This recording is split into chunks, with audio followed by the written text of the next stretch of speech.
నేను బెజవాడలోనూ గుంటూరులోనూ చూస్తే 40 రూపాయల నుంచి 50 రూపాయలు తీసుకుంటున్నారు.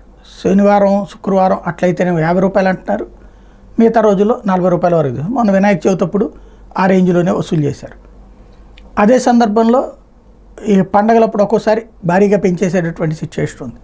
అయితే నిజంగా రైతుకి ఎంత అందుతుందంటే ఇప్పటిదాకా 1000 కాయలు 9,000 ఉందట, ఇప్పుడు 18,000 అట. కోనసీమ మార్కెట్లో ఒక్క నెలలో రెట్టింపైన ఎట రేట్లు. అంటే ఇదివరకు 1000 కాయలు 9,000 అంటే ఎంత, కాయ 9 రూపాయలు పడింది.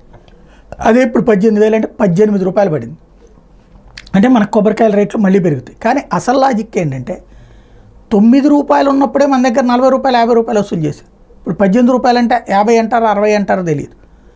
ఎందుకు ఇంత తేడా వస్తుంది అంటే మధ్య దళారీ వ్యవస్థ. రైతుకి పోనీ 30 రూపాయలు అందుతుందా లేదే, రైతుకి 25 అందుతుందో లేదే, 18 రూపాయలట, అది కూడా ఇప్పుడు బిగినైంది.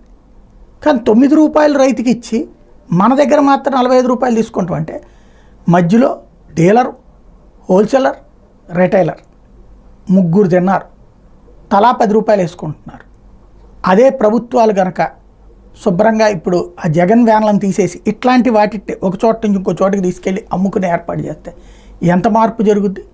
లేదా ప్రభుత్వాలే ఇట్లాంటి సేకరించి అమ్మితే ఎంత బాగుంటుంది? ఎప్పటికప్పుడు ప్రతిసారి ప్రభుత్వాలతో నేను ఈ మాట అంటూనే ఉంటాను. విని ఆచరణలో పెట్టే చిత్తశుద్ధి ఎవరికీ కనిపించటంలా.